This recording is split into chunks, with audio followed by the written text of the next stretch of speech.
In this increasingly mechanized age, it is wise for anyone who does a job to ask themselves, can I be replaced by machinery? We saw what happened to people who used to operate elevators or to telephone operators as well, as they were replaced by modern technology. So, as a professor, I would ask myself, am I being replaced by software, or can I be replaced by software? So, first off, what do I do?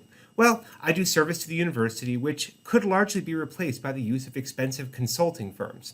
I also did research. You can see another video for why I stopped doing research. But what I mainly do and specialize in is teach. So the question is, would it be possible for me to be replaced in my teaching abilities by the use of various types of software? Let's take a look.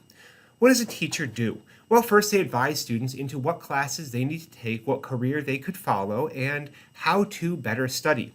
Professors, of course, will then deliver lectures and content to the students in a hopefully entertaining way. They then produce content that can be used to assess the learning of the students vis-a-vis exams, homeworks, and essay or project assignments. And then, of course, the professor assesses the assessment tools to see how well the students are learning and ultimately assign a grade. If you take out things like letters of recommendation and office hours where a student might be breaking down and crying and needing some life advice, this is the bare bones of the basic minimum of what a professor is needed for. So can a professor be replaced? Well, first off, in student advising, the answer is yes. Through the use of what's called Stellic, a software program that tells students when classes are available, provided the professor plugs it in and sticks to it, and what classes need to be done in a certain order, this program can advise a student with, of course, the help of someone who knows how to use the program. This can take the years of expertise that a professor actually gets in telling students how to plan their college career and reduce it to a simple this, then this. Of course, this doesn't include things like career advice, for which you would need a career advice center. It also doesn't include things like learning advice, for which you would need a learning center or tutoring center. So, at the cost of three things, a professor can be replaced in regards to student advising. Well, what about delivering lectures? You know, that sage on the stage moment. Well, students do prefer online when it is possible. I should know. I'm taking classes right now and they're online.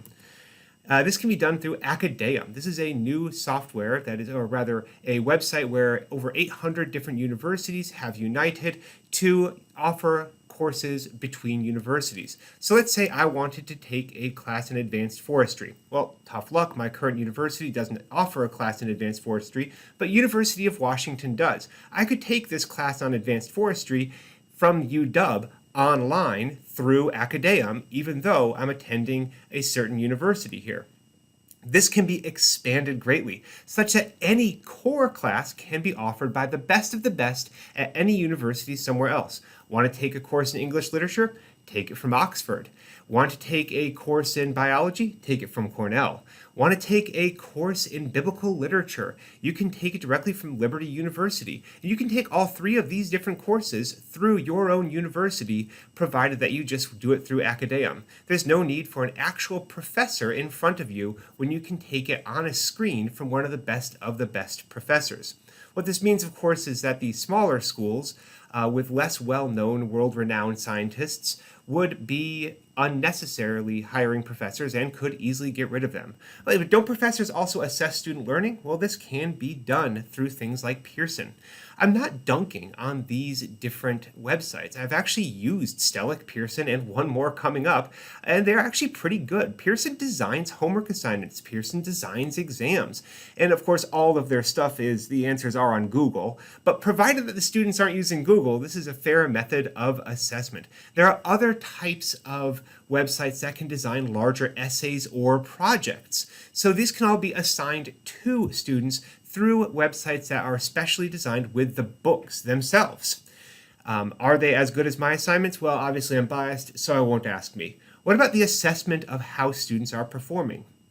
Well, grading can be done not through an expert, but through enough amateurs. Again, I'm not dunking on AP or College Board. I actually love that organization, but here's how they work, and here's how this could be used to replace a professor's grading. You don't need to be an expert in a topic, you just need to be competent at grading a single question. It's a very Henry Ford kind of thing. I used to grade AP bio exams when we'd each grade our own question, and they would hand it to the next person, and the next person would grade the next question. This made us get very good at grading a single question. Want to scale this up? Sure. Have someone train themselves on answering a single question for a single homework assignment each week, and then they can grade over 1,000 homeworks per day. This would mean that you have a much higher turnover rate. And, well, what if they're not grading them well? You can actually put internal calibration with this. I've been internally calibrated and also internally analyzed. And if my grading is ever inaccurate enough, I can go through retraining or just be set aside for the day so I can spend time off the clock retraining myself. It's very efficient and allows me, as an amateur at something, to grade a single question. So long as the grader has a sufficient understanding of the English language, they can grade just about anything, thus eliminating the need for any actual professor to be grading something. So you can see, any professor can be replaced with sufficient usage of software and centers in the university. Are you being replaced? Well, if your university is making inroads with software such as this, or is hiring more and more people to do the jobs that you're already doing, the answer may be yes. Professors are expensive, and using a whole bunch of lesser amateurs or putting a whole bunch of students into a larger course and making that course online are both efficient ways of reducing the cost of a university. Students can then go to your university and then they can take all the classes from the best of the best, have assignments made for them, and have these assignments graded without ever needing a faculty. So it might be time for you to look around and ask if you're truly a necessary part of your university.